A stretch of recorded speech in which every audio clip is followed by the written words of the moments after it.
Coucou tout le monde, bienvenue ou bienvenue sur ma chaîne La Papote à Livres. Aujourd'hui, je vais vous faire une vidéo que vous connaissez tous puisqu'il s'agit de ce qui a rejoint ma palle en juillet. C'est parti! Alors, on va commencer tout de suite avec les cadeaux de mon chéri. Donc, il y en a eu deux ce mois-ci. Donc, le premier, c'est le tome 3 de Off Campus, The Score de Elle Kennedy chez Hugo Poche. Bon, si vous connaissez pas Off Campus, j'ai fait toute une vidéo là-dessus en faisant un comparatif du tome 1 avec la saison 1 de la série. Donc n'hésitez pas à les regarder. Et sinon, pour faire un gros résumé, on suit une bande de potes qui sont à la fac. Les persos masculins font partie de la même équipe de hockey sur glace. Voilà. Histoire de pas vous spoiler. Si, je peux vous dire qu'on suit dans le tome 1 Gareth, dans le tome 2 Logan. Dans le tome 3, on suit Dean et dans le tome 4, on va suivre Tucker. Voilà. Ensuite, mon chéri m'a offert Les Ensorceleuses de Alice Hoffman chez Verso. Donc, celui-ci, on le connaît par rapport au film avec Nicole Kidman et Sandra Bullock, que j'adore. Et il va y avoir le film 2 qui va sortir septembre-octobre. Je crois que c'est septembre. Et le tome 2, lui, il sort en septembre également. Comment vous dire que ça va être trop bien. Donc pour la petite histoire, on va suivre les sœurs Owen, Gillian et Sally, qui sont sorcières et en fait, elles essayent de faire un équilibre entre vie normale et vie de sorcière, à peu près. Dans tous les cas, lui, je vais le relire bientôt parce que j'ai envie de me faire le film pour pouvoir refaire le film, faire le film numéro 2 le mois prochain. Donc voilà, en gros. Le résumé le plus nul de la Terre. Ensuite, ma meilleure amie m'a prêté Delilah Green Doesn't Care de Ashley Herring Blake chez Ito. Donc c'est le tome 1 de la saga Bright Fall et on suit Delilah, tout simplement. Alors j'ai commencé à le lire et j'ai pas terminé. J'ai clairement pas terminé. J'en suis à la page 27 et il y en a 400 et quelques. Moins de 450, mais 400 et quelques. Donc voilà, celui-ci elle m'a dit tu le lis mais tu me le rendras quand même, hein, qu'elle l'a bien aimé. Donc je vais le lire et je lui rendrai. Et enfin, elle m'a prêté Le secret du Betty Lagoon de Stéphanie Abellan chez Le Courrier du Livre. Donc lui, ça faisait un moment que je cherchais parce que Stéphanie Abellan, je la connais par rapport au Médailleur d'Anka. Alors, vous voyez plus quand je suis à l'écran, mais en fait, j'ai un bracelet avec des pampis qu'elle fait. Et alors, on y croit, on n'y croit pas. Moi, c'est... Voilà. J'aime beaucoup, c'est des soins énergétiques. Et alors je les mets plus à l'écran parce qu'en fait ça fait gling gling. Et dans les toutes premières vidéos, je les avais gardées et en fait c'est mon mari à l'époque qui faisait les montages et il m'avait dit que c'était insupportable d'entendre des gling gling à chaque fois. Donc je pense à enlever tout ce que j'ai au poignet à chaque fois que je filme pour éviter les bruits parasites. Mais voilà, elle avait écrit aussi des petits livres pour enfants, vraiment pour cibler les peurs, peur, terreur nocturne, comment se faire des amis, etc. que je trouvais super sympa et que je pense que j'offrirai peut-être à ma nièce au moment où elle commencera à aller à l'école. Pour le moment, elle est trop petite pour y aller. Et du coup, quand j'ai appris qu'elle faisait des romans, j'étais intriguée. Bon, ma meilleure amie m'a dit celui-là tu peux le garder. Donc on va bien voir ce que ça donne.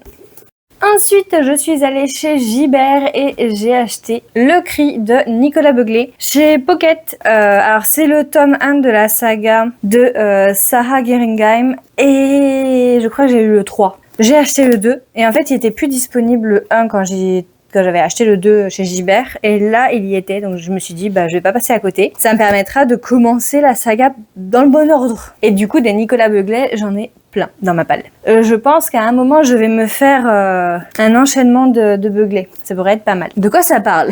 Donc on suit Sarah Geringeim qui en fait a fait partie des forces spéciales, aujourd'hui elle fait partie de la police et forcément elle va enquêter sur un meurtre. Et en fait il va y avoir un fil rouge parce que vu que j'ai eu le 3 je le sais, mais il va y avoir un fil rouge entre les livres et c'est ça qui est sympa. Enfin, il y a une sorte de continuité et surtout ce qui est trop cool c'est qu'à chaque début de tome il y a un résumé des tomes précédents pour pas qu'on soit perdu ou si on commence avant, si on commence pas par le bon, au moins on sait ce qui s'est passé avant pour pas être trop perturbé par l'axe de narration de par où on commence.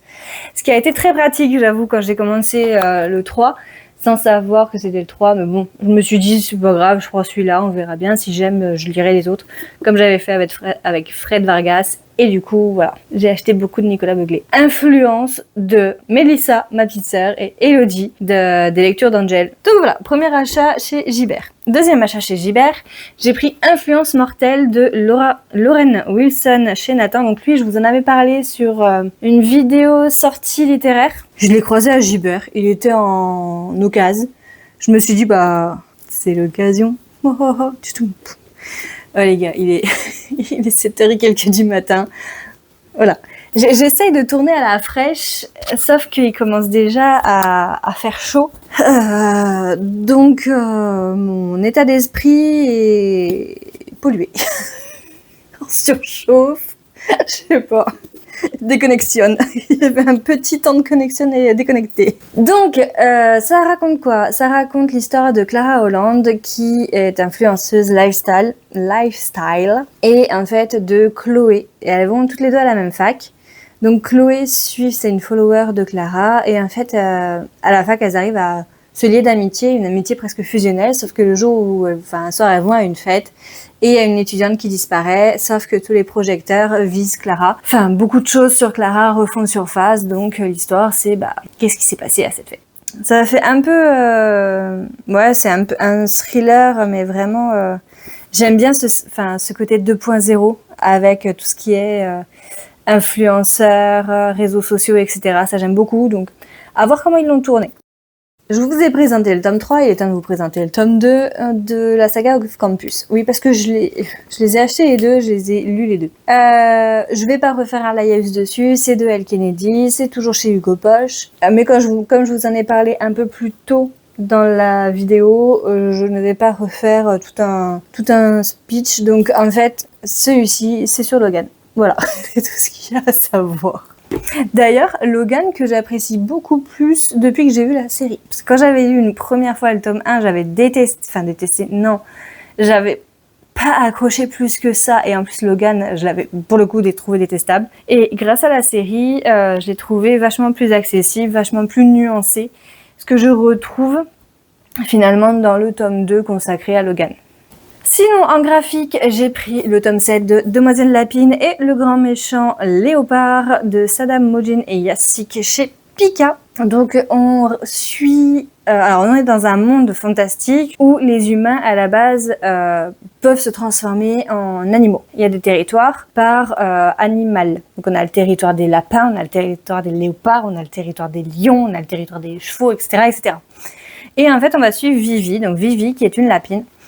Alors, il faut savoir aussi que dans ce monde, on est sous sa forme animale, mais vers 2-3 ans, on a sa forme humaine. Sauf que Vivi, elle a 18 ans et elle a toujours sa forme lapine. Donc, sa famille, qui est issue de la noblesse du territoire lapin, décide de la faire abandonner. Enfin, sa mère, surtout, décide de la faire abandonner sur le territoire des léopards pour qu'elle se fasse quick. Ram. Sauf que pas de bol, il tombe sur ce qu'on devine et ce que Vivi réussira à faire 2+2 bien plus tard.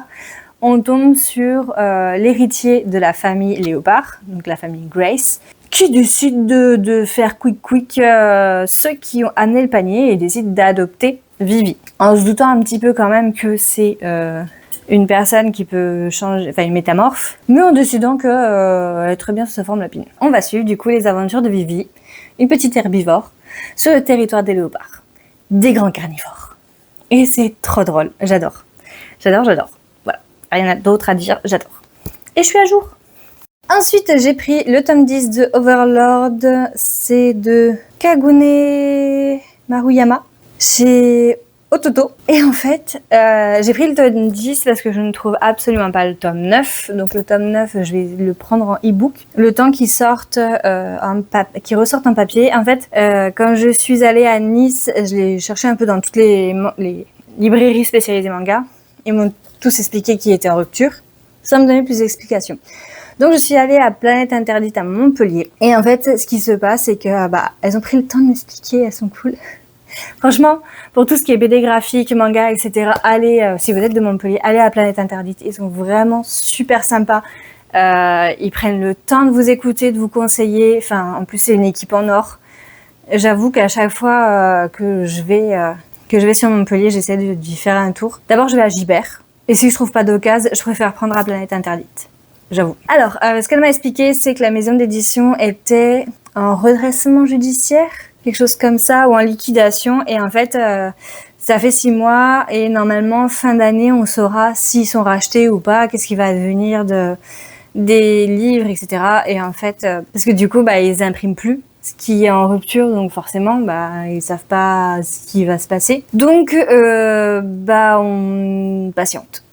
On est dans l'attente, on patiente. Voilà. Donc, pour la petite histoire, on va suivre Heinz Holgone, qui, en fait... Alors, comment revenir au début? Alors, on va suivre un japonais, dont j'ai oublié le nom parce que peut-être il est vite fait évoqué au premier tome, mais ça fait longtemps. Et en fait, il joue à un jeu en ligne en réalité virtuelle. Et c'est Nazareth, le monde... je crois que c'est un truc comme ça. Et en fait, il a créé tout un monde, dans toutes sortes de guildes, de ligues, un truc comme ça, avec d'autres amis qui se sont rencontrés en ligne et tout. Et en fait, ils ont construit Heinz Holgone, sauf que le jeu ferme. Voilà. Donc, il y en a quelques-uns, forcément, au fur et à mesure, les gens, ils ont une vie perso. Ce qui fait que beaucoup ont quasiment arrêté de jouer, voire arrêté de jouer complet. Et en fait, le jour de la fermeture du jeu, notre petit héros, c'est celui qui se dit je vais rester jusqu'au bout, jusqu'à vraiment la fermeture du serveur. Voilà, parce que j'ai passé tellement de bons moments et tout, que j'ai lié de belles amitiés. Et du coup, voilà, je veux vraiment rester jusqu'au bout. Donc il se balade une dernière fois, il s'amuse avec les caractéristiques de certains persos, parce que avec ses 13 compagnons, je crois, 12 compagnons, je sais plus, ils ont chacun créé un gardien qui leur ressemble un peu, et du coup ils s'amusent à modifier les caractéristiques d'une des gardiennes, qui n'est pas son gardien à lui, pour dire que en fait elle est absolument love de Momonga, donc son personnage, et du coup il s'endort. Sauf que passe le temps, le serveur ferme, sauf que lui, il se réveille dans son personnage. Donc en fait, il incarne 100% son personnage. Et ils sont plus à Nazareth, donc ils doivent découvrir où ils sont, comprendre l'environnement, savoir s'il y a d'autres personnes de Nazareth qui sont également présents dans ce monde, etc. Donc j'adore, surtout qu'il existe aussi en animé. Et je kiffe. Ça, c'est mon petit plaisir automnal, j'avoue. Je le re-regarde à chaque fois que j'adore. Et lui, je l'ai découvert. Et c'est peut-être aussi pour ça que je suis tant attachée. En fait, c'est quand j'ai été diagnostiquée de mon endométriose, en fait, ça a été très complexe parce que j'ai fait 3 mois d'aller-retour aux urgences avec des opérations en urgence, etc. Donc, ça m'a énormément affaiblie. Et quand je rentrais à la maison, j'étais complètement alitée. Je ne pouvais pas bouger de la maison, du lit et tout. C'était très complexe. Et du coup, j'ai passé des heures à regarder des animés, dont Overlord, que j'ai découvert à ce moment-là et qui m'a accompagnée, que j'ai surkiffé. Et du coup, voilà. Ça me rappelle le fait que c'est un élément doudou pour moi, c'est une anime doudou, c'est un manga doudou pour moi, et c'est aussi pour ça que je suis tant attachée à celui-là peut-être. Et d'ailleurs, dites-moi si vous aussi vous avez comme ça quand vous avez eu des coups durs ou des coups de mou, et du coup dans ces moments-là, est-ce que vous avez découvert quelque chose qui aujourd'hui, quand vous avez encore un petit coup de down ou juste un petit moment de j'ai besoin de me rebooster, qu'est-ce que vous regardez, qu'est-ce que vous faites qui, du coup, c'est une sorte de Madeleine de Proust remotivante qui fait du bien. C'est quoi, votre petit truc comme ça? Par curiosité, écoutez. J'ai également acheté The Perfect Book Boyfriend de Kristen Rivens chez HarperCollins Poche. Donc, pour rappel, il était à prix mini. 4,99 €.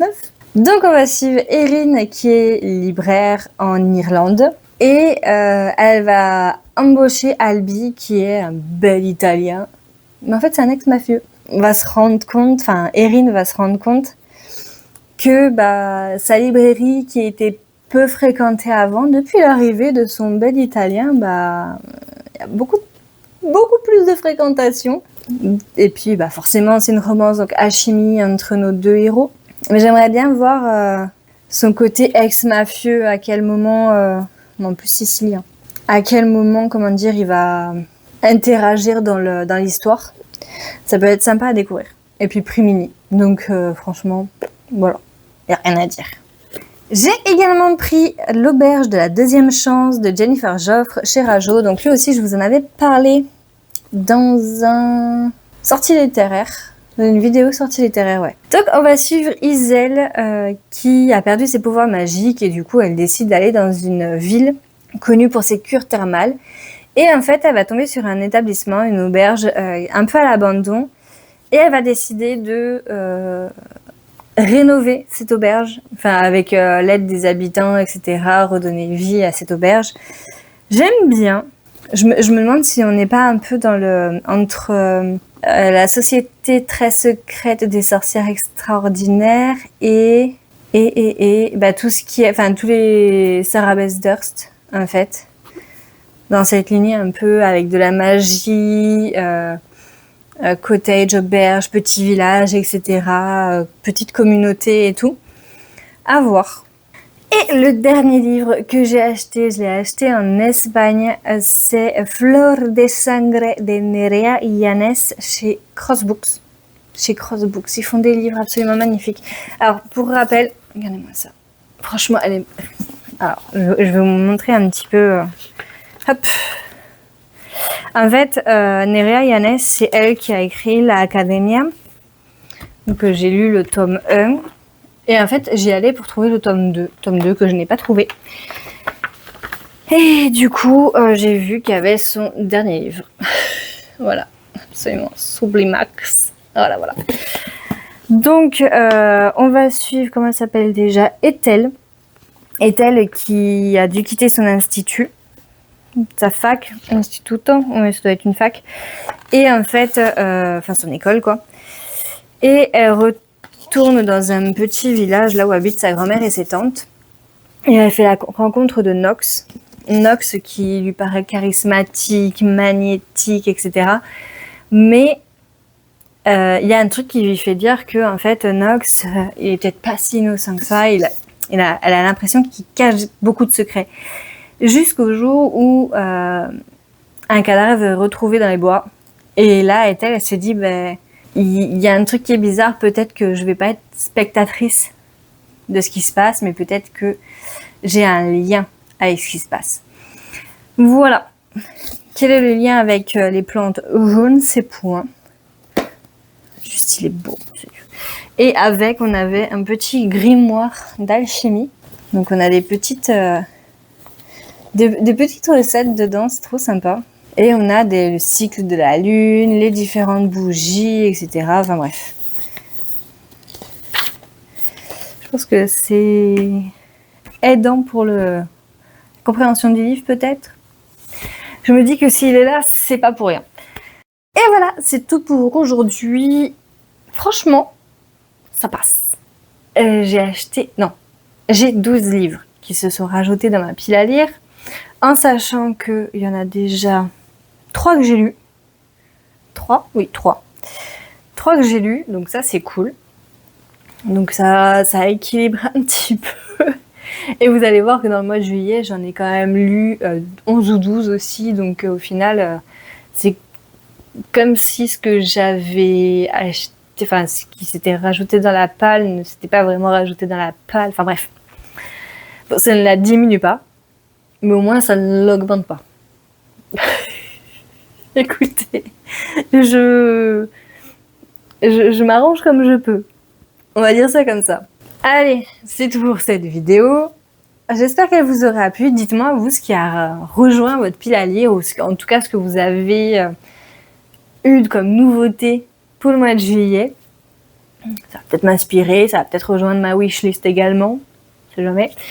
N'hésitez pas à liker, partager, commenter, vous abonner. Pour ceux qui sont timides, comme il y a pas mal de livres qui parlent de magie, n'hésitez pas à mettre soit la petite sorcière, soit la baguette, soit le chapeau, peu importe, faites-vous plaisir.